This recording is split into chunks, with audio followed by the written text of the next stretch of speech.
दोस्तों, किसी बस्ती में एक अल्लाह के वली रहते थे। वो हर वक्त अल्लाह की इबादत किया करते थे और हर कोई आदमी उनकी बड़ी इज्जत और एहतराम करता था। किसी को भी उनसे कोई शिकायत नहीं होती थी। लोग दूर दराज के इलाकों से अपनी मसाइल लेकर उन हजरत के पास आते थे कि आप अल्लाह ताला के हुजूर उनके लिए दुआ करें। दोस्तों, वो अल्लाह के वली अल्लाह सुब्हाना व ताला से दुआ करते थे और लोगों की मुश्किलात आसान हो जाती थीं। दोस्तों, एक दिन का वाकया है। अल्लाह के वली के पड़ोस में एक जमींदार रहता था जिसके 3 बेटे थे। उस जमींदार को सांस की बीमारी थी जो वक्त के साथ साथ बहुत ज्यादा बढ़ चुकी थी।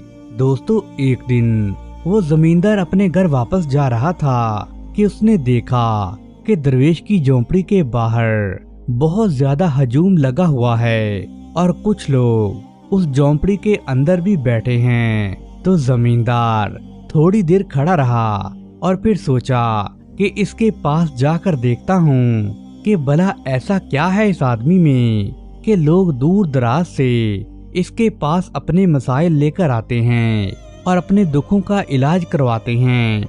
दोस्तों, वो जमींदार एक हिंदू इंसान था। उसे पता था कि ये दरवेश मुसलमान हैं और उसे मुसलमान बिल्कुल भी पसंद नहीं थे, लेकिन अपने मतलब की खातिर उसने अल्लाह के वली की झोंपड़ी में आखिर जाने का फैसला कर ही लिया। दोस्तों, जमींदार बड़े तबीबों और हकीमों के जरिए से अपना इलाज करवा चुका था, लेकिन उसे हर तरफ से मायूसी का ही सामना करना पड़ा था। वो जमींदार दरवेश की झोंपड़ी में दाखिल हुआ और उससे कहने लगा कि मुझे सांस की बीमारी है, मुझे सांस लेने में बड़ा मसला आता है। मुझे लगता है कि मैं दमा का मरीज हूँ और मैंने हर जगह से इलाज करवा कर देख लिया है। मैंने इस मुल्क के चप्पे चप्पे गोशे गोशे के हर हकीम और तबीब को बुलाया है और उसे अपना इलाज कराया है, लेकिन किसी को भी समझ नहीं आ रहा कि मेरा मर्ज क्या है और दिन ब दिन मेरा मर्ज बढ़ता ही जा रहा है और हर डॉक्टर मेरा इलाज करने में नाकाम हो गया है। मैं एक जमींदार आदमी हूँ, रोज मिट्टी में काम करता हूँ, जिसकी वजह से शायद मेरी सांस का मसला बन गया है। दोस्तों, अल्लाह के वली ने जब उसे देखा तो मुस्कुराकर कहने लगे कि भाई, मैं तबीब नहीं हूँ, ना ही कोई बहुत बड़ा हकीम हूँ, लेकिन फिर भी जमींदार ने बहुत इसरार किया कि हजूर, आपके पास लोग दूर दराज से अपने मसले लेकर आते हैं। मैं भी इसी आस से आज आपकी झोंपड़ी में आ निकला हूँ। मुझे उम्मीद है कि मेरे मसले का आप कोई हल बता दीजिए। दोस्तों, अल्लाह के वली ने पूछा, तुम कहाँ रहते हो? तो वो हिंदू जमींदार कहने लगा, मैं आप ही का पड़ोसी हूँ हजरत। फिर दरवेश ने कहा, अगर तुम दीन इस्लाम कबूल करते हो तो मैं तुम्हारा इलाज कर सकता हूँ, लेकिन इसमें कोई जोर जबरदस्ती नहीं है, ये फैसला तुम्हारा अपना है। अगर तुम्हारा दिल कहता है कि तुम्हें इस्लाम कबूल करना चाहिए और हिंदू मजहब को छोड़ देना चाहिए तो तुम्हें ऐसा करना चाहिए। अगर तुम्हारा दिल नहीं चाहता और तुम इस्लाम दिल से कबूल नहीं करना चाहते तो झूठ मूठ का इस्लाम कबूल मत करना, आगे तुम्हारी मर्जी है। दोस्तों, जमींदार दिल में सोचने लगा कि मैं झूठ मूठ का इस्लाम कबूल कर लेता हूँ, इन बुजुर्ग को कहाँ पता चलेगा। मैं दिल ही दिल में अपने हिंदू मजहब पर कायम रहूंगा, यानी सिर्फ जुबान से इस्लाम का इजहार करूंगा। दोस्तों, इस तरह उस हिंदू जमींदार ने आप हजरत के सामने इस्लाम कबूल कर लिया। उस अल्लाह वाले ने उस जमींदार के लिए दुआ की। आप रहमतुल्लाह अलैह की दुआ का करना ही था। वो किसान बिल्कुल भला चंगा हो गया। तो दरवेश ने किसान से कहा, अगर तुमने दिल से इस्लाम कबूल किया है तो तुम तमाम रूहानी बीमारियों से महफूज रहोगे, लेकिन अगर तुमने झूठ मूठ से काम लिया है और दिल से इस्लाम को कबूल नहीं किया तो तुम अपने इंजाम के खुद जिम्मेदार होगे। اس میں میری کوئی گارنٹی نہیں ہے۔ دوستو وہ ہندو کسان چپ ہو گیا، اس نے آگے سے کوئی جواب نہیں دیا اور بالکل ٹھیک ہونے کے بعد وہ خوشی خوشی سے بھاگا اپنے گھر چلا آیا۔ گھر پہنچ کر وہ اپنے ہندو بت کے سامنے کھڑا ہوا اور معافی مانگنے لگا کہ بھگوان، میں نے صرف اوپر سے اسلام قبول کیا ہے، میں اندر سے تو آپ ہی کے ساتھ ہوں، میں آپ کو مانتا ہوں اور آپ کے آگے ہی جھکتا ہوں کیونکہ آپ ہی میرے بھگوان ہو۔ دوستو ہندو کسان کی یہ باتیں اس کے بیٹے نے سن لی تھیں اور وہ کہنے لگا کہ ابا آپ نے اسلام قبول کر لیا لیکن ہمیں بتایا بھی نہیں۔ تو پھر وہ ہندو کسان اپنے بیٹے سے کہتا ہے کہ میں نے دل سے اسلام قبول نہیں کیا لیکن میری بیماری بہت زیادہ بڑھ رہی تھی، مجھے سانس لینے میں بڑا مسئلہ آ رہا تھا اور میں اس بیماری سے مکمل طور پر صحت یاب ہونا چاہتا تھا، اس لیے میں نے جھوٹ موٹ سے اسلام قبول کرنے کا ناٹک کیا تھا۔ دوستو رات ہو گئی، سارے لوگ سو گئے، اچانک اس ہندو کسان کی طبیعت ایک دم سے خراب ہونے لگی۔ کسی بھی طرح اس نے رات گزاری اور صبح ہوتے ہی وہ زمیندار فوراً بھاگا اللہ والے کے پاس پہنچ گیا۔ تو اللہ کے ولی نے اسے بتایا، ایسا تمہارے ساتھ اس لیے ہوا ہے کیونکہ تم نے دین اسلام کو اپنے دل سے قبول نہیں کیا۔ تو زمیندار گڑ گڑا کر معافیاں مانگنے لگا اور آپ کے پیروں میں جھک گیا اور کہنے لگا کہ اب میں دل سے اسلام قبول کرنا چاہتا ہوں۔ دوستو اس کے بعد اس ہندو زمیندار نے پورے یقین کے ساتھ دین اسلام قبول کر لیا۔ اس کے بعد وہ کسان اپنے کھیتوں میں سے پھل اور سبزیاں بھی اللہ کے ولی کو بھیجنے لگا، وہ اللہ تعالیٰ کی خوب عبادت کرتا۔ دوستو کسان کے بیٹے یہ سب دیکھ کر دل ہی دل میں بہت جلتے تھے جب انہوں نے دیکھا کہ ان کا باپ ایک مسلمان درویش کو پھل اور سبزیاں بیچتا ہے اور اس نے ہندو مذہب بھی چھوڑ دیا ہے، تو انہیں بہت غصہ آتا تھا۔ ایک رات انہوں نے اپنے ہندو باپ کے کھانے میں زہر ملا دیا۔ دوستو زمیندار کھانا کھاتے ہی موقع پر ہی ہلاک ہو گیا۔ بعد میں مسلمان درویش کو پھل اور سبزیاں دینے کے لیے پیچھے کوئی نہیں بچا تھا۔ اس ہندو کسان کے بیٹے اس اللہ کے ولی کے گھر گئے اور انہیں خوب مارا، یہاں تک کہ ان کی جھونپڑی بھی توڑ ڈالی اور انہیں اٹھا کر وہ ایک دور دراز بیابان میں جا کر پھینک آئے۔ جب وہ واپس آئے تو اپنے ہرے بھرے کھیت دیکھ کر بڑا غرور کر رہے تھے۔ دوستو اگلی صبح جیسے ہی وہ ہندو کسان کے بیٹے اپنے کھیتوں میں گئے تو کھیتوں کا منظر دیکھ کر ان کے تو ہوش ہی اڑ گئے۔ ان کی ساری فصلیں بالکل تباہ و برباد ہو چکی تھی، کھیت مکمل طور پر اجڑ گئے تھے، ساری سبزیاں گل سڑ گئی تھیں۔ ان کا ایک بھائی آگے آیا اور کہنے لگا، لگتا ہے کوئی جانور ہمارے کھیتوں میں آ گیا تھا اور اس نے ہماری فصلوں پر حملہ کر دیا تھا۔ لیکن دوستو وہ یہ دیکھ کر دنگ رہ گئے کہ وہاں پر صرف چھوٹی چھوٹی لال چیونٹیاں تھیں جنہوں نے ان کے کھیت برباد کر دیے تھے اور ان کی ساری فصلوں اور سبزیوں کو کھا لیا تھا۔ دوستو وہ پریشان اور غصے سے گھر چلے گئے۔ وہ سارا دن افسوس ہی کرتے رہے۔ جیسے ہی رات ہوئی تو سب سے بڑے بھائی کے خواب میں ان کا باپ آیا، وہ بڑی اچھی حالت میں تھا۔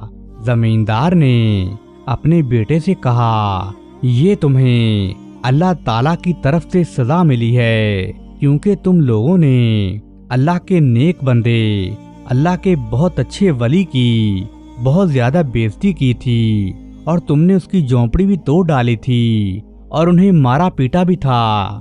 اللہ تعالیٰ کو یہ بات ہرگز پسند نہیں آئی اور اللہ پاک نے تمہیں اس طرح سے یہ سزا دی ہے और तुम लोग बुतों को पूजते हो और उनके आगे झुकते हो, लेकिन दरअसल तुम्हारा असल मालिक तो अल्लाह है जो सिर्फ एक है, वही इबादत के लायक है।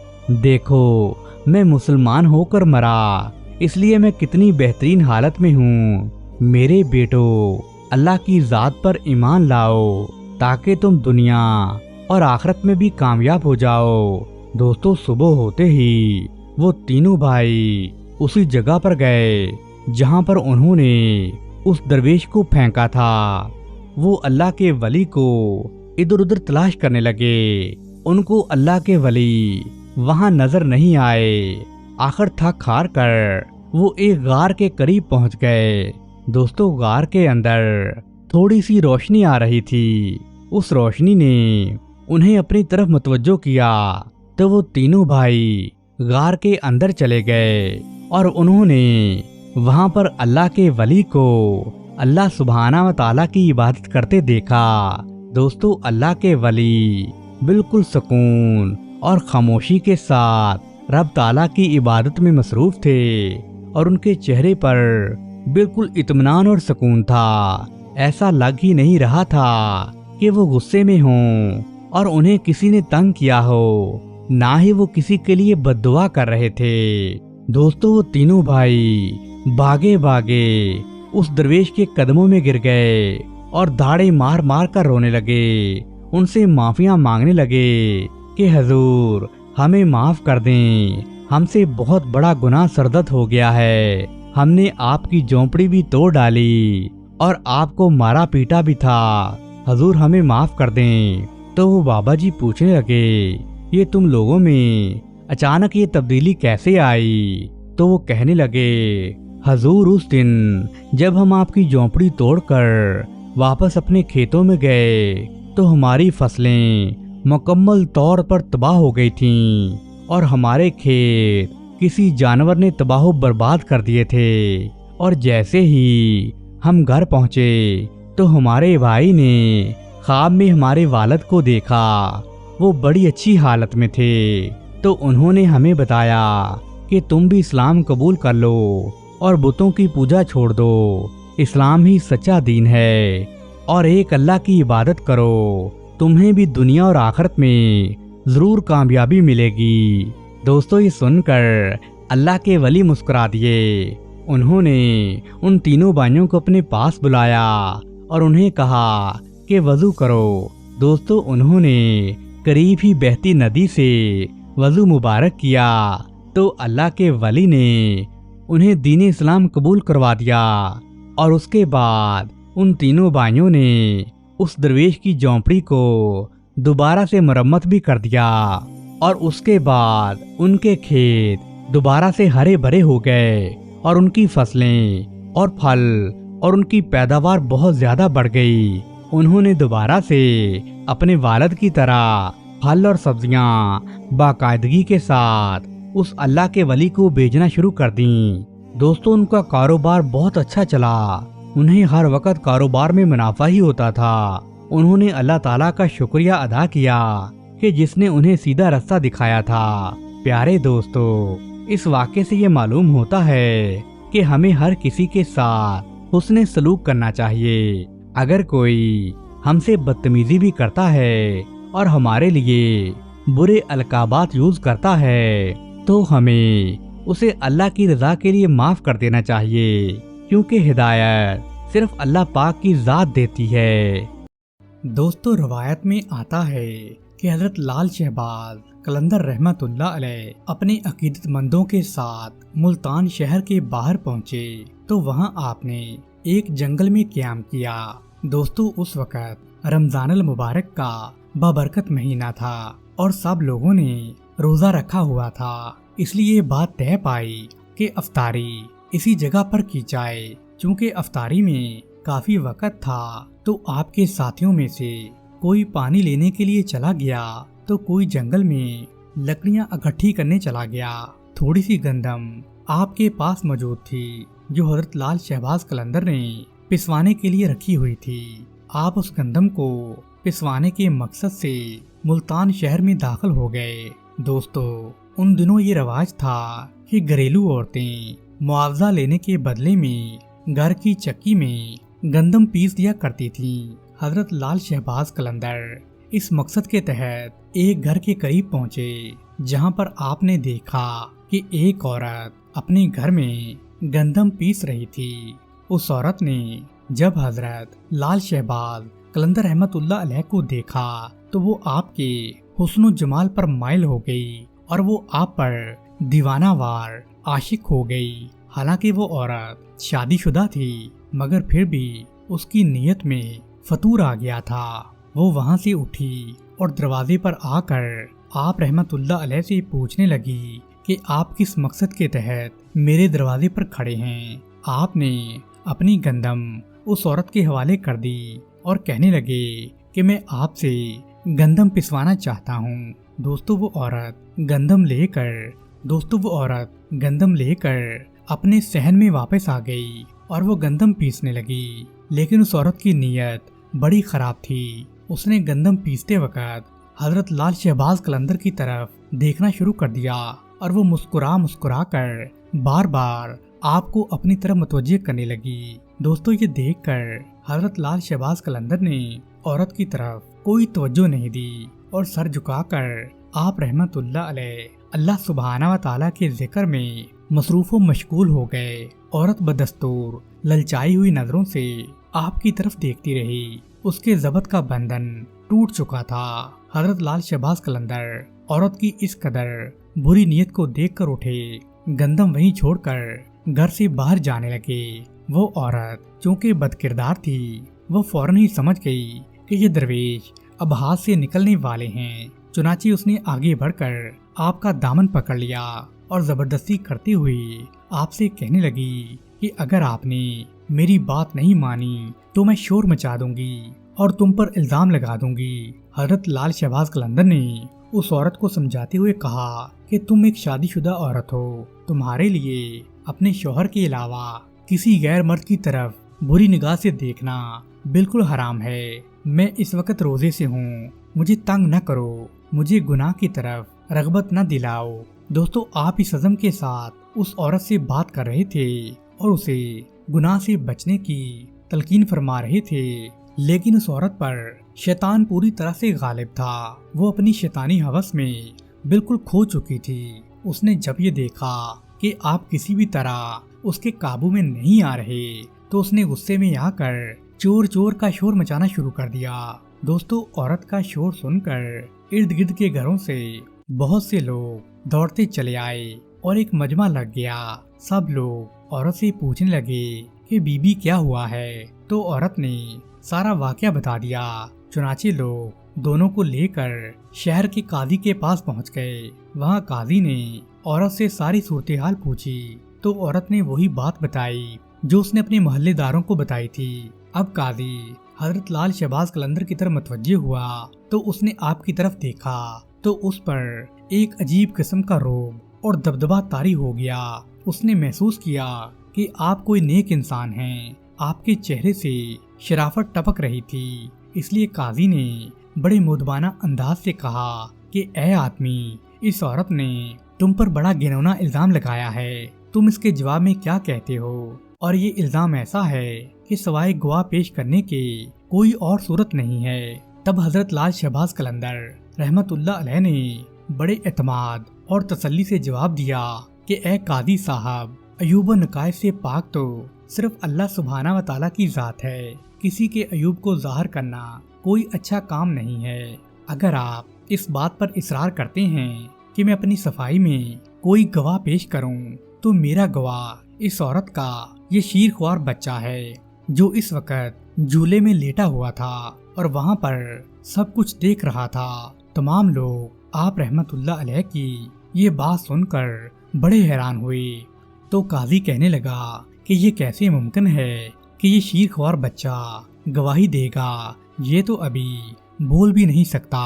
तो आप रहमतुल्लाह अलैह काजी की बात सुनकर फरमाने लगे कि जहाँ तक इस बच्चे के कलाम करने की बात है तो इस बच्चे से वही कलाम कराएगा जिसने बचपन में हजरत ईसा अलैहिस्सलाम से कलाम करवाया था। दोस्तों काजी آپ رحمت اللہ علیہ کا یہ جواب سن کر ہکا بکا رہ گیا۔ تمام حاضرین بھی ساری کاروائی دیکھ رہے تھے اور وہ بڑے حیران تھے۔ اب قاضی نے بچے کے باپ کو حکم دیا کہ وہ بچہ لے کر اس کے سامنے آئے۔ دوستو چنانچہ حضرت لال شہباز قلندر بچے کو دیکھ کر اس سے مخاطب ہوئے اور فرمانے لگے، اے معصوم بچے، وہ ذات باری تعالیٰ جس نے حضرت عیسیٰ علیہ السلام کو کلام کرنے کی قوت عطا فرمائی تھی، تم اس وحدہ لا شریک کو حاضر ناظر جان کر گواہی دو کہ جس وقت میں تمہارے گھر میں موجود تھا تو تم نے اس وقت اپنی آنکھوں سے کیا دیکھا تھا اور ہمارے درمیان کیا گفتگو ہوئی تھی۔ دوستو اللہ سبحانہ و تعالیٰ کی قدرت کاملہ اور حضرت لال شہباز قلندر کی کرامت ملاحظہ فرمائیے کہ وہ شیرخوار بچہ اپنے باپ کی گود میں سے بولا اور اس نے کہا کہ جو کچھ بھی یہ نیک آدمی کہہ رہا ہے بالکل سچ ہے اور میری ماں جھوٹ بول رہی ہے، میری ماں جھوٹی ہے، اصل خطا کار میری ماں ہے جس نے بری نیت سے اس شخص کے دامن کو کھینچا تھا۔ دوستو بچے کے منہ سے یہ الفاظ سننے تھے کہ وہاں موجود تمام لوگوں پر ایک دم سے لرزہ طاری ہو گیا۔ وہ حیرت کے سمندر میں بالکل گم ہو چکے تھے۔ قاضی بھی اس سب سے بڑا حیران و پریشان تھا۔ یہ دیکھ کر قاضی اپنی جگہ سے اٹھا اور حضرت لال شہباز قلندر کے ہاتھوں کو بوسہ دیا اور قاضی نے آپ کو اپنے ساتھ بٹھا لیا۔ دوستو اب اس عورت کی آنکھوں سے بھی برائی کی پٹی اٹھ چکی تھی، وہ بھی اپنے گناہ پر بڑی شرمندہ تھی، اس لیے اس عورت نے آپ رحمت اللہ علیہ سے معافی مانگی اور اس نے ہمیشہ کے لیے گناہوں سے توبہ کر لی۔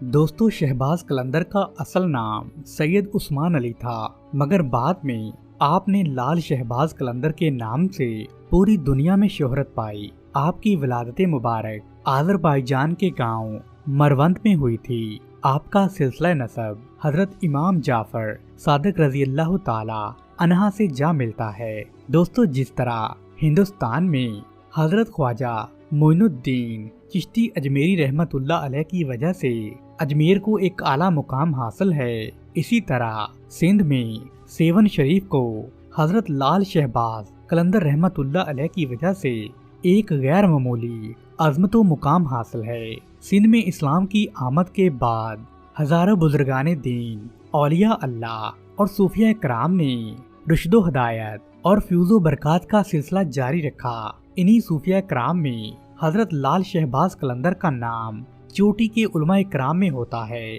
دوستو روایت میں آتا ہے کہ لال شہباز قلندر رحمت اللہ علیہ نے ظاہری علوم کی تکمیل کے بعد تصوف و معرفت کے علوم حاصل کرنے کے لیے مروند سے سبزوار کا سفر طے کیا۔ وہاں سید ابراہیم ولی جو کہ حضرت امام موسیٰ کاظم رحمت اللہ علیہ کی اولاد میں سے تھے، ان کی خدمت میں رہ کر آپ نے معرفت کی اعلیٰ منازل طے کی۔ جلد ہی ان کے مرشد نے ان کی صلاحیتوں کو دیکھ کر خلافت کی دستار سے انہیں نواز دیا۔ دوستو اس کے بعد مختلف اولیاء کرام کی درگاہوں پر حاضری دیتے ہوئے آپ رحمت اللہ علیہ نے حج بیت اللہ کیا اور اس کے بعد آپ نے سندھ کے علاقے کا رخ کیا۔ دوستو سندھ کا علاقہ حضرت لال شہباز قلندر کے لیے بالکل انجان تھا۔ آپ یہاں کی زبان اور ثقافت سے بالکل بھی واقف نہیں تھے۔ اس سب کے باوجود آپ سرزمین سندھ کی طرف تشریف لائے۔ سندھ تشریف لانے کے بعد ایک مقام پر آپ نے قیام کیا اور ایک دن عشاء کی نماز کے بعد ایک بڑا عجیب واقعہ پیش آیا۔ حضرت لال شہباز قلندر نے اپنے عقیدت مندوں کی موجودگی میں قلعہ کی جانب رخ کرتے ہوئے فرمایا کہ بودلا اب تم ہمارے پاس چلے آؤ۔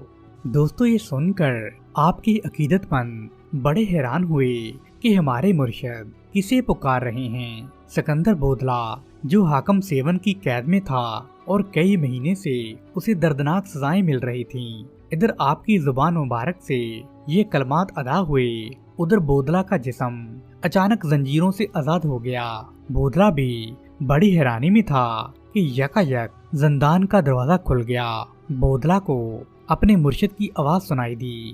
بودلے نے بے اختیار نعرہ لگایا کہ میرا مرشد آ گیا ہے۔ دوستو بودلا تیزی سے اٹھا اور قید خانے سے باہر کی جانب دوڑنے لگا۔ آخر وہ میدان میں پہنچ گیا جہاں لال شہباز قلندر اور ان کے ساتھیوں نے قیام کیا ہوا تھا۔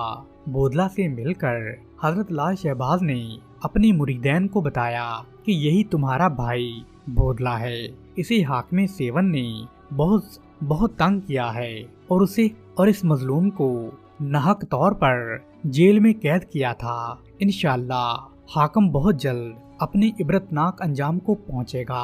اس وقت سندھ میں لا قانونیت، ظلم و تشدد ہر طرف عام تھا، کوئی کسی کی فریاد نہیں سنتا تھا۔ دوستو اسی وقت کا ایک مقولہ بھی بڑا مشہور ہے کہ اندھیر نگری اور چوپٹ راج لوگوں کو بے بس اور لاچار دیکھ کر ایک مجذوب جس کا نام سکندر بودلہ تھا وہ اکثر ایک نعرہ مستانہ لگایا کرتا تھا کہ میرا مرشد آنے والا ہے، ظلم کا زوال ہونے والا ہے۔ سکندر بودلہ سیوستان کی پہاڑیوں میں عبادت و ریاضت کرتا تھا۔ ایک رات سکندر بودلہ نے خواب میں ایسی آوازیں سنی کہ ایک مرد قلندر آ رہا ہے جو تاریکی کو نور میں بدل دے گا۔ پھر اکثر ان بزرگ کی زبان پر یہ کلمات رہتے تھے کہ میرا مرشد آ رہا ہے۔ دوستو اس نعرے کو سن کر شہر کے لوگوں کے دلوں سے یہ دعا اٹھتی تھی کہ خدا کرے ہمارا کوئی نجات دہندہ بڑی جلدی آئے اور ہمیں راجا کے ظلم سے بچائے۔ دوستو مجذوب کی آواز ایسی کڑکدار تھی کہ راجا کے قلعے کی دیوار کو چیر کر اندر پہنچ جاتی تھی۔ رات کے اندھیرے اور سناٹے میں یہ پرسوز آواز اہل قلعہ کی نیندیں اڑا کے رکھ دیتی تھی۔ شروع میں تو راجا اور قلعے کے لوگوں نے نعروں کو سن کر نظر انداز کر دیا تھا۔ جب نعروں میں شدت بڑھتی گئی تو وہ بھی ہکلا اٹھے۔ ان فلک شگاف نعروں نے راجا کو غصہ دلا دیا تھا، بلکہ راجا خوفزدہ بھی ہو گیا تھا۔ راجا نے اپنے سپاہیوں کو حکم دیا کہ اس آدمی کو گرفتار کر کے میرے سامنے پیش کیا جائے۔ دوستو راجا کے سامنے سکندر بودلہ کو پیش کیا گیا تو تب بھی آپ کی زبان پر یہی الفاظ تھے کہ میرا مرشد آنے والا ہے، ظلم کا زوال ہونے والا ہے۔ راجا یہ سن کر غضبناک ہو گیا۔ اس نے سکندر بودلہ کو قید کروا دیا، لیکن قید خانے میں اس کے فلک شگاف نعرے بالکل بھی بند نہیں ہوئے۔ دوستو راجا رات بھر عذاب کی آگ میں جلتا رہا۔ صبح ہوئی تو اس نے اپنے وزیروں کو طلب کیا تو وزیروں نے کہا کہ اس آدمی کی زبان کاٹ دی جائے۔ دوستو راجا نے حکم دیا کہ سکندر بودلہ پر کوڑوں کی بارش کر دی جائے۔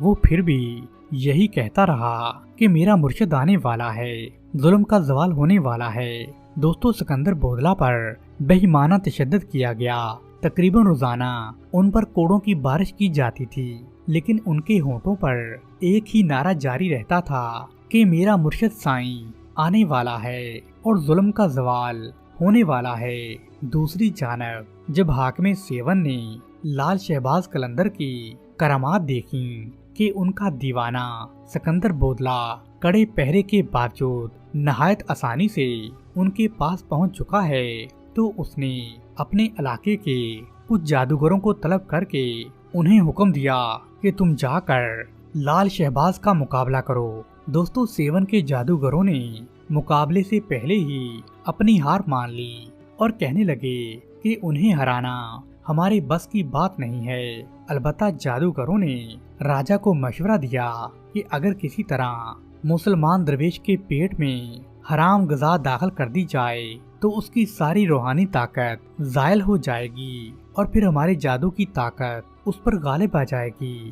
دوستو راجا نے ایک روز کسی حرام جانور کا گوشت پکوایا اور پکوان سجا کر مسلمان درویش حضرت لال شہباز قلندر رحمت اللہ علیہ کی خدمت میں بھجوا دیا۔ جب یہ پکوان حضرت لال شہباز کی خدمت میں پیش کیا گیا تو کھانا دیکھتے ہی لال شہباز قلندر رحمت اللہ علیہ کا چہرہ بالکل بدل گیا۔ آپ نے حکم دیا کہ اس پکوان کو اٹھا دیا جائے اور آپ کہنے لگے کہ ہمارا خیال تھا کہ وہ کافر راجا اتنی نشانیاں دیکھنے کے بعد ایمان لے آئے گا، مگر جس کی تقدیر میں ہلاکت و بربادی لکھی جا چکی ہو اسے اللہ کے سوا کوئی نہیں ٹال سکتا۔ دوستو آپ کے اس عمل سے لرزہ طاری ہو گیا۔ پھر دوسرے ہی لمحے زمین لرزنے لگی۔ سیون شدید زلزلے کی لپیٹ میں آ گیا تھا۔ زمین نے 2 کروٹیں لی اور طاقت و اقتدار کا سارا کھیل اچانک ہی ختم ہو گیا۔ ادھر لال شہباز کے سامنے کھانے کا پکوان پڑا تھا اور ادھر حاکم سیون کے قلعے کی بنیادیں الٹ چکی تھیں، جبکہ ایک روایت میں یہ بھی آتا ہے کہ ایک مجذوب حضرت لال شہباز قلندر کا دیوانہ تھا۔ اس کو ساری دنیا میں حضرت لال شہباز قلندر سے زیادہ کوئی بھی پیارا نہیں تھا۔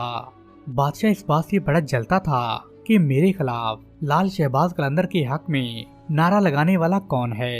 اس نے اس آدمی کو اپنے پاس بلوایا اور اسے حکم دیا، کیا تم ہی نعرے لگاتے پھرتے ہو؟ دوستو، راجہ چوپٹ کو اس مجذوب نے جواب دیا کہ ہاں، میں ہی نعرے لگاتا ہوں کہ میرا مرشد لال سائیں ہے۔ یہ کہہ کر اس مجذوب آدمی نے دوبارہ دیوانہ وار اونچی اونچی آواز میں نعرے لگانے شروع کر دیے۔ راجہ چوپٹ نے پوچھا کہ تمہارا نام کیا ہے؟ تو وہ آدمی کہنے لگا کہ میرا نام سکندر بودلا ہے۔ تو راجہ چوپٹ نے کہا، قلندر کے حق میں نعرے لگانے بند کر دو۔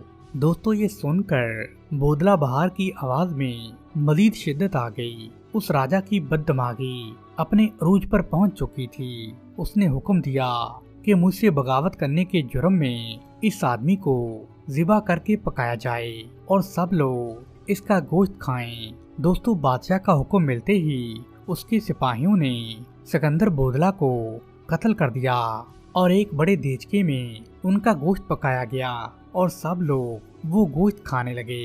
دوستو، ادھر لال شہباز قلندر رحمت اللہ علیہ دیوانہ وار دمال ڈال رہے تھے۔ حضرت لال شہباز قلندر معمول کے مطابق دمال کے دوران بودلا بہار پکار رہے تھے۔ انہوں نے جیسے ہی ان کلمات کو پکارا تو مختلف روایت میں آتا ہے کہ جن جن لوگوں نے سکندر بودلا کا گوشت کھایا تھا ان پر عجیب و غریب کیفیت طاری ہو گئی۔ جو بوٹیاں وہ کھا چکے تھے ان کے منہ اور میدوں سے نکل کر لال شہباز قلندر رحمت اللہ علیہ کے پاس وہ ساری بوٹیاں جمع ہونا شروع ہو گئیں۔ جب بودلا کے تمام اعضاء جمع ہو گئے تو ان اعضاء نے ایک جسم کی شکل اختیار کر لی اور اس جسم نے دمال ڈالنا شروع کر دی۔ تھوڑی دیر کے بعد وہ جسم دوبارہ سے ٹکڑے ٹکڑے ہو گیا۔ دوستو، یہ منظر دیکھ کر راجہ گھبرا گیا۔ تو حضرت لال شہباز نے راجہ چوپٹ سے پوچھا کہ تو نے میرے مرید کو شہید کیوں کیا؟ تو نے ایسا کام کیوں کیا؟ تو راجہ نے گھبراتے ہوئے جھوٹ بولا کہ اس آدمی کو میں نے اس لیے قتل کروایا تھا کیونکہ میرے قلعے کی ایک دیوار میں کھڑکی ہے جہاں اکثر میری بیٹی بیٹھا کرتی ہے اور اپنے بالوں کو سنوارتی ہے۔ اس کے بالکل سامنے یہ مجذوب آدمی رہتا تھا اور یہ میری بیٹی کا عاشق ہو گیا تھا۔ مجھے علم ہوا تو میں نے رسوائی سے بچنے کے لیے اس آدمی کا قتل کروا دیا۔ دوستو، یہ سن کر لال شہباز قلندر نے راجہ سے کہا کہ تمہیں اس کا خمیازہ بھگتنا پڑے گا، مگر راجہ الٹا لال شہباز قلندر کو دھمکاتے ڈراتے ہوئے اپنے محل کی جانب چلا گیا۔ دوستو، پھر لال شہباز قلندر اپنے مرید کی یاد میں بے تحاشا روئے اور آپ نے راجہ چوپٹ کو بددعا دی۔ ادھر آپ نے بددعا کی اور دوسری طرف راجہ اور اس کا قلعہ الٹ گیا اور یوں راجہ چوپٹ اپنے عبرتناک انجام کو پہنچ گیا۔ دوستو، ایک دفعہ کا واقعہ ہے کہ راجہ پرتھوی راج چوہان نے اپنے ایک درباری کو اس بات پر قائل کر لیا کہ وہ حضرت خواجہ معین الدین کی خدمت میں حاضر ہو کر ظاہری طور پر اسلام قبول کرے گا اور پھر وہ وہاں کی لمحہ بلمحہ رپورٹ ہمیں پہنچائے گا تاکہ انتہائی رازداری کے ساتھ منصوبہ بندی کر کے مسلمانوں کا خاتمہ کیا جا سکے۔ دوستو، منصوبے کے مطابق راجہ پرتھوی راج چوہان کا درباری ایک روز حضرت خواجہ معین الدین کے پاس پہنچا اور عرض کرنے لگا کہ یا حضرت، میں پرتھوی راج چوہان کا درباری ہوں، آپ کے پاس اس لیے حاضر ہوا ہوں کہ آپ مجھے دائرہ اسلام میں داخل کر دیں۔ میں ہندو مذہب کو اچھی طرح جان چکا ہوں، وہ جھوٹا مذہب ہے، لیکن سچا مذہب صرف اور صرف اسلام ہے اور میں اسلام قبول کرنا چاہتا ہوں، آپ مجھے کلمہ شہادت پڑھا دیجئے۔ تو دوستو، حضرت خواجہ معین الدین نے کہا کہ تمہارے آباؤ اجداد تو صدیوں سے اس مذہب پر عمل کرتے چلے آئے ہیں، اب تم کیسے اس مذہب سے بیزار ہو گئے ہو؟ تم میں اچانک یہ تبدیلی کیسے آئی ہے؟ आखिर इसकी कोई तो वजह होगी। दोस्तों वो दरबारी सरदार कहने लगा कि मुझे लाखों देवताओं और देवियों का मजहब बिल्कुल पसंद नहीं है। मैं एक खुदा के मजहब को इख्तियार करना चाहता हूँ। मैंने सुना है कि मुसलमानों का खुदा एक है। मैं लातादाद खुदाओं को छोड़कर सिर्फ एक खुदाए वाहिद की परस्तिश और इबादत करना चाहता हूँ। दोस्तों ख्वाजा मोइनुद्दीन ने कहा, ये बात बिल्कुल सही है कि हम एक खुदा की इबादत करते हैं, उसके साथ किसी को शरीक नहीं ठहराते। मगर याद रखो कि एक खुदा की इबादत करना कोई आसान काम नहीं है। ये रास्ता इंतहाई कठिन और मुश्किल है। इसमें दुनिया के साथ साथ अपनी जात की भी नफी करना पड़ती है। ये सुनकर वो दरबारी कहने लगा कि हजरत जी आप फिक्र न करें, मैं दीने इस्लाम की हर शर्त पर पूरा उतरूंगा। मैं सिर्फ और सिर्फ एक खुदाए वाहिद पर ईमान लाऊंगा और एक खुदा के अलावा तमाम ताकतों से इनकार कर डालूंगा। दोस्तों हजरत ख्वाजा मोइनुद्दीन ने कहा, तुम ये इनकार नहीं कर सकोगे। तो वो दरबारी कहने लगा कि हजरत जी आप ये बात कैसे कह सकते हैं कि मैं एक खुदा के अलावा तमाम खुदाओं का इनकार नहीं कर सकूंगा, जबकि मैं आपको इस बात की मुकम्मल जमानत दे रहा हूँ और अपनी जुबान से इकरार कर रहा हूँ। तो हजरत ख्वाजा मोइनुद्दीन ने फरमाया, तुम इस राज को नहीं पा सकते और ना मैं तुम्हें बताना चाहता हूँ। तो वो दरबारी अमीर फिर से कहने लगा कि हजरत जी आप मेरी दरख्वास्त कबूल फरमाइए। मैं किसी किस्म की बहस में पड़े बगैर महज इतना चाहता हूँ कि आप मुझे इस्लाम कबूल करवा दीजिए। दोस्तों हजरत ख्वाजा मोइनुद्दीन ने कहा कि मुझ नातवा में इतनी ताकत कहाँ है कि मैं किसी को मुसलमान कर सकूं। किसी भी इंसान को हिदायत बख्शने वाली सिर्फ और सिर्फ अल्लाह पाक की जात है। वो जिसे चाहे हिदायत दे और जिसे चाहे गुमराही के गहरे गार में पड़ा रखे। उसकी मर्जी के बगैर कुछ नहीं हो सकता। किसी इंसान को हिदायत बख्शना अल्लाह रब्बुल इज्जत के फजलो करम पर मुनहसर है। अगर अल्लाह पाक की मर्जी और मंशा हुई तो पूरी दुनिया के जिनों इंस इकट्ठे मिलकर भी उस शख्स को राह रास्त पर नहीं ला सकते। दोस्तों अगरचा राजा पृथ्वीराज का भेजा हुआ दरबारी काफी देर तक हजरत ख्वाजा मोइनुद्दीन की मिन्नत समाजित करता रहा, मगर आपने साफ साफ इनकार कर दिया। चनाचे वो नामराद वापस चला गया। उसकी मक्कारी, अय्यारी और चलाकी उसके किसी ही काम नहीं आई। उस मौके पर हजरत ख्वाजा मोइनुद्दीन के चंद अकीदतमंद भी वहाँ पर मौजूद थे। उनके लिए ये पहला मौका था कि उन्होंने देखा कि किसी ने इस्लाम कबूल करने की दरख्वास्त की तो ख्वाजा साहब ने उसे यकसर मुस्तरद कर दिया। हालांकि आप तो महज इस्लाम की तबलीग व इशाअत के लिए एक मुकाम से दूसरे मुकाम पर जाया करते थे। आपके अकीदतमंद समझ गए इस बात में कोई राज पोशीदा है, वरना ख्वाजा साहब तो दूसरों को मुशर्रफ ब इस्लाम करके बहुत खुश होते हैं और आपकी हयाते नायपायदार का मकसद भी तो यही है। दोस्तों अगले ही दिन फिर वही दरबारी राजपूत चंद दूसरे सरदारों के हमरा ख्वाजा साहब की खिदमत में हाजिर हुआ। आपको अकीदतमंदों ने पहले ही से उन लोगों की आमद की इत्तला दे दी थी। दोस्तों आपने उनको अंदर बुलवाया और पूछा कि फरमाइए कैसे आना हुआ, मेरे लायक कोई खिदमत है तो मुझे बताइए। दोस्तों उन सरदारों में से एक सरदार ने कहा कि या हजरत आप यहाँ दीने इस्लाम की इशाअत और लोगों को मुसलमान करने की खातिर आए हैं। अपनी आमद के बाद से आज तक आपने एक माकूल तादाद में हिंदुओं को मुसलमान कर दिया है। हम आपके इस जज्बे की कदर करते हैं कि आप लोगों को फलाहो इस्लाह के काम की हिदायत करते हैं। आपकी लड़ाई राजा पृथ्वीराज चौहान से है और हम इसे बखूबी जानते हैं और ये भी जानते हैं कि आपके वजूद को वो यहाँ बर्दाश्त नहीं करता। हम उसके दरबारी जरूर हैं, लेकिन हमारी अपनी राय और अपना ज़मीर भी है। हर शख्स अपनी सोच और फिक्र में आज़ाद है। यही वजह है कि हमारा ये दोस्त कल आपके पास इस्लाम कबूल करने के लिए आया था, मगर आपने तो सरासर ही इनकार कर डाला और इस बेचारे का दिल तोड़ दिया। हालांकि इसने आपके साथ तो ऐसा कोई भी बर्ताव नहीं किया था। हम सब लोग ये पूछने आए हैं कि आखिर हमारे इस दोस्त ने ऐसा क्या कसूर किया है कि आप इसे दीने इस्लाम जैसी नेमत से महरूम रखना चाहते हैं। अगर आपका यही रवैया रहा तो फिर आपके पास कोई भी हिंदू इस इरादे से नहीं आएगा कि उसे मुसलमान होना है। दोस्तों, इन हिंदू सरदारों के वफद में शामिल एक और हिंदू राजपूत ने इस बात में इजाफा करते हुए कहने लगा कि हजरत, क्या आप भी इंसानों को मुख्तलिफ दर्जों में तकसीम करते हैं? ये तकसीम तो हिंदू मजहब में है, मगर इस्लाम तो मसावात का दीन है, सबके साथ मुसावी और यकसा सलूक की तालीम देता है और बड़े फख्र से इसका ऐलान भी करता है। मगर आपने तो आज तफरीक ही पैदा कर दी, दूसरों को मुसलमान कर दिया, मगर हमारे दोस्त को इनकार कर दिया। आखिर इसकी कोई तो वजह रही होगी। आपने किस बुनियाद पर उसे मुसलमान होने के हक से महरूम किया है? क्या हम ये जानने की जिसारत कर सकते हैं? तो दोस्तों, हजरत ख्वाजा मोइनुद्दीन चिश्ती रहमतुल्लाह अलैह काफी देर उन राजपूत हिंदू सरदारों की बातें इंतहाई खामोशी के साथ सुनते रहे। फिर अचानक आपके चेहरे का रंग तब्दील हो गया और आप पर जलाली कैफियत तारी हो गई। आपने बारोब लहजे में फरमाया कि दीन इस्लाम में कोई तफरीक नहीं है, सब बराबर हैं और सबके साथ मुसावी सलूक किया जाता है, हर एक का हक बराबर है। मगर इस्लाम में मुनाफिक के लिए कोई जगह नहीं है, कतन कोई जगह नहीं है। आपका ये दोस्त मुनाफिक है, ये इस्लाम सदके दिल से कबूल नहीं कर रहा, ये इसकी मुनाफिकाना चाल है। दोस्तों, ख्वाजा मोइनुद्दीन की ये बात सुनकर तमाम हिंदू राजपूत सरदार भड़क उठे और कहने लगे कि आप हमारे दोस्त पर इल्जाम लगा रहे हैं, ये सरासर ज्यादती है।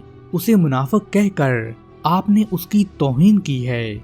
आपने फरमाया, ये सिर्फ मुनाफिक ही नहीं बल्कि जासूस भी है। ये राजा पृथ्वीराज चौहान का जासूस है और उसकी मंसूबाबंदी के तहत ही ये यहाँ मुसलमानों के पास आया था। ये यहाँ मुसलमान होने का ढोंग रचाने के लिए आया था ताकि अपनी मुनाफिकाना चाल से हमारी तमाम बातें राजा पृथ्वीराज तक पहुंचा सके, जिससे वो उसको हमारे खिलाफ इस्तेमाल कर सके। मजीद ये कि ये आदमी इंतहाई जालिम इंसान है, इसने कई बेगुनाह लोगों पर जुल्म ढाए हैं। ये राजा पृथ्वीराज चौहान को सजदा करता है, ये किस तरह मुसलमान होगा? इसका पोल रब्बे रहमान ने हमारे सामने खोल दिया है, इसके मुकद्दर में कतई तौर पर हिदायत नहीं है।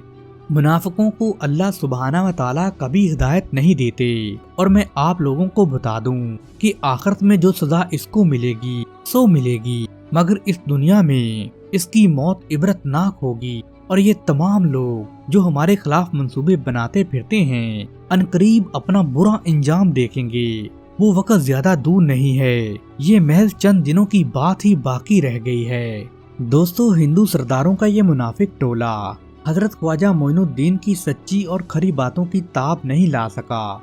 सब लोग शर्म के मारे पानी पानी हो गए। वो हैरान थे कि उनके इस तमाम तर मंसूबे का इल्म ख्वाजा साहब को कैसे हो गया, मगर वो ये नहीं जानते थे कि मर्दे कुलंदर के पास रूहानी ताकत भी होती है जो अल्लाह सुब्हाना व तआला की अता करदा होती है, और अल्लाह ताला की मदद भी उसके शामिल हाल होती है। जिसे अल्लाह सुब्हाना व तआला की मदद हासिल हो, वो हमेशा फतेह हासिल करता है, उसे किसी चालाकी या अयारी से हराया नहीं जा सकता। हिंदू सरदारों का वो मुनाफिक टोला डगमगाते कदमों के साथ वहां से मायूस और परेशान होकर वापस लौट गया। उनकी ज़बानें गंग थीं और जहन माऊफ थे और उनके जिस्म कपकपा रहे थे। दोस्तों, इन हिंदू राजपूत सरदारों ने राजा पृथ्वीराज चौहान के पास जाकर इस मुलाकात की तमाम रूदात बयान कर दी। तो राजा पृथ्वीराज ने जैसे ही अपने मंसूबे की नाकामी को देखा तो गुस्से में चीखना चिल्लाना शुरू कर दिया